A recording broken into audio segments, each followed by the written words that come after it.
Hey, what's up, everyone? It's your man, Sean Zattel, wishing you all a happy Mother's Day.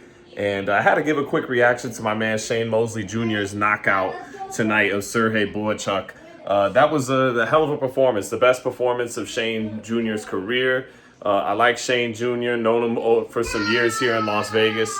But let's get to the fight. And also, before we get to main event time, the heavyweight, Mazi, from out there in New York, I believe, over there on the East Coast, 12-0. Van Uter, might be saying his last name wrong, but he looked like a legit prospect in the heavyweight division at 21 years old. Very, very sharp performance, getting a knockout on the undercard in the Zuffa card. But to Shane Jr., he was a 3-1 betting underdog against Bohachuk, who was minus 310 tonight. And I'll get right to it. You know, Max Kellerman, he gets a lot of flack for historical comparisons on their broadcast, but I'm gonna do my own.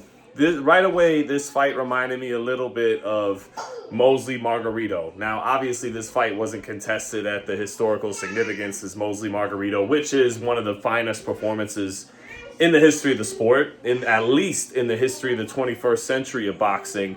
But for Shane Mosley Jr. and the level he operates at, this was kind of his version of that against a come-forward, all-out aggressive fighter.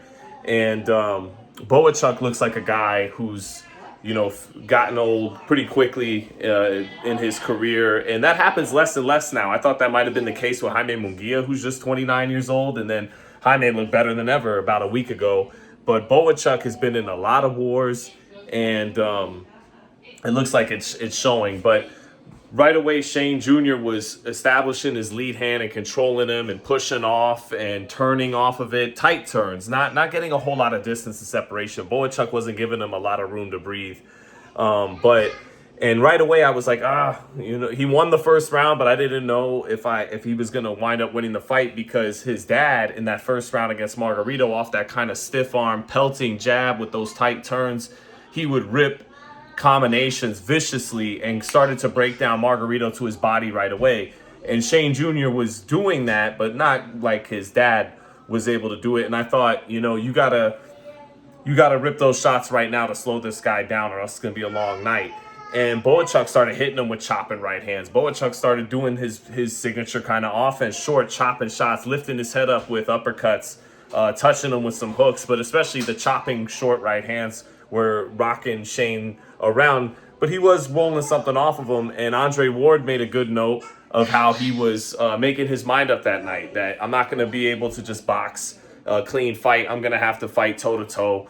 And he made that decision and started ripping to the body good, landing his own uppercuts, landing right hands.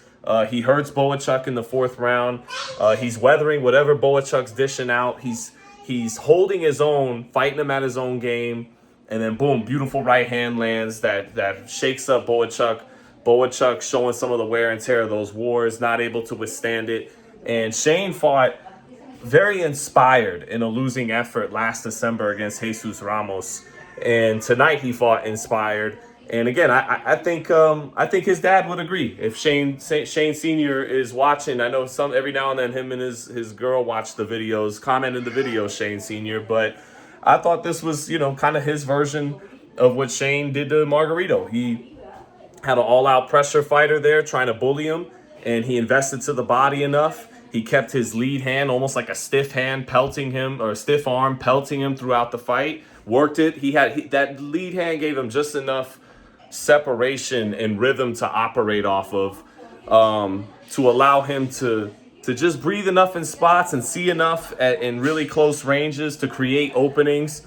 And he was the sturdier fighter, it turned out, and was able to use that jab enough and that lead hand enough to rip on Bohachuk to the body and to the head, and then eventually knock him out in the sixth round. It was a really good fight. It's the best moment of Shane Jr.'s career at 35. Happy for him and proud for him. And that's my takeaway tonight. So happy Mother's Day and peace.